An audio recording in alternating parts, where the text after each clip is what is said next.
I feel very honored that Grownate asked me to guide you through this evening and provide a little context to what we are discussing tonight. For those who are unfamiliar with my work, I specialize in strategic innovation. And ever since I started my career, social entrepreneurship was a particular passion for me, since it combines two fundamental elements of what strategic innovation is all about. The obvious element is that entrepreneurs shape the world we live in. They are the ones who, with their efforts, create the future, for better or worse, which determines our lives. More than any other factor, the economy is the transforming element of our society and our planet. Politics, religion, and even art cannot compare when it comes to determining how our society works, how our lives feel like, and how this world eventually looks like.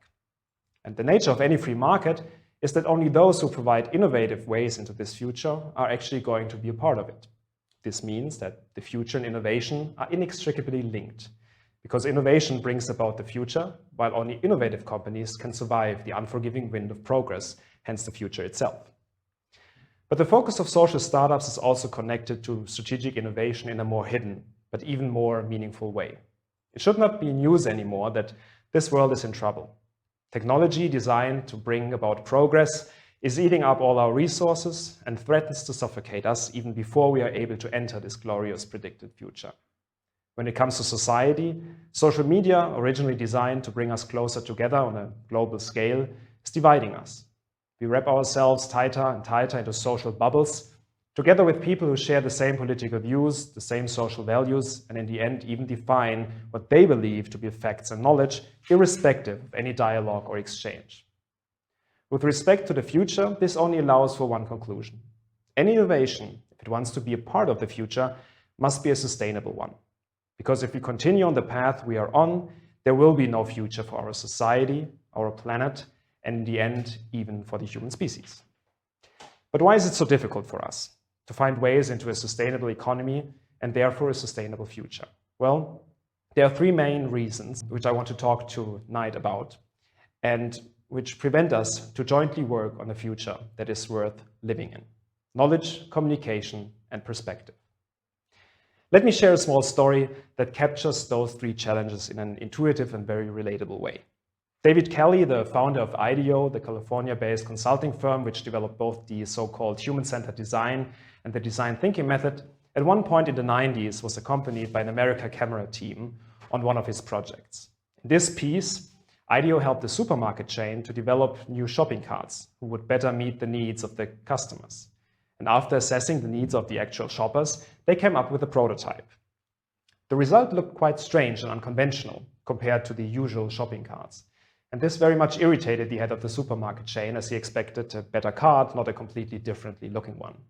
In a conversation with his client, David Kelly tried to explain to the head of the supermarket chain why it was okay for this new shopping cart to look differently than the client might have expected.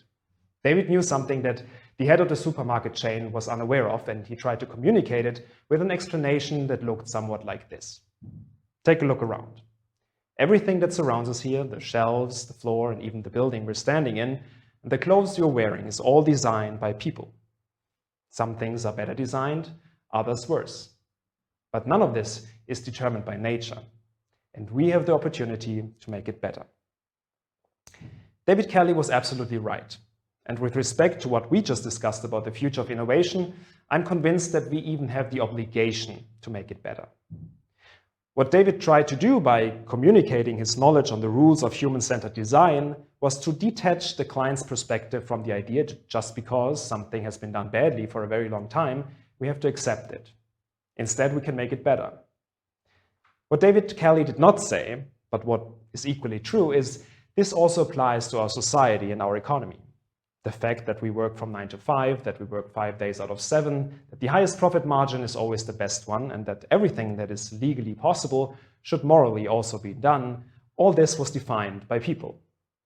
But there's no reason not to make it better. When it comes to creating a sustainable future, we face the same challenges. Because the truth is, before we are able to enter this future, we need to find a steady way out of the present. And today, still, companies look at one guiding force, the only compass they have and the only way for them to navigate in this complex world, the behavior of their customers. This behavior is guiding the way. This customer focus is It's the #1 general rule for most companies that exist and flourish today. So, who is it in the end who creates this future? The companies or the customers? Well, I think to a big part it's the customers. But are they able to actively take on this role? In such a complex and volatile world, it can be very difficult to know about the connection between our individual actions and the large-scale consequences they result in. Because it makes a difference whether you buy a product that enforces social injustice or another one that promotes equality. Whether you buy products that were made by exploiting our environment or whether you buy a product that helps to sustain it. In order to make customers aware of how powerful their actions are, we need to get this knowledge across effectively. Because if we, the customers, do not know where we're going, neither do almost all companies. We need to communicate this relationship between actions and consequences whenever such action takes place and where it takes place. Via communication, we need to intellectually and emotionally place those two things closer together. But this is not enough. What we also need is a reason why specific actions are more desirable than others. As discussed in the beginning, the future and hence innovation only matters if the future is worth living in. And we need to define what that means. We need a vision, a perspective on where we want to go as a species. So besides sharing knowledge and communicating effectively, we also need a desirable goal. And this goal can only be desirable if it promotes freedom of choice for individuals, if it stands for an equally appealing life for anyone in society, and if it's sustainable for the only planet we can live on at the moment. Customers have the power to create such a future, but they are unaware of it. They feel just as overwhelmed with the complexity of our lives as the organizations do, who, by the way, are also in the end just customers. So we find ourselves flying blind into a thunderstorm that is a future we didn't anticipate and didn't want. I think it's time to take action. If you want to know more about strategic innovation and how corporations are undermining their own ability to innovate, and if you are proficient in the German language, you can pre-order my new book coming out early next year, titled Killing Innovation. Just find it on the webpage of your favorite bookstore or use the QR code below to navigate directly to Amazon, right here. And if you're interested in hearing about these 3 challenges and how they can be tackled in a real-life scenario, stay tuned for the case of Grownate, a social startup which wants to share knowledge on sustainability, communicate how our actions are linked to global consequences, and provide a perspective for companies and consumers alike into a livable future. Thank you very much, and now I will hand over to Lotta.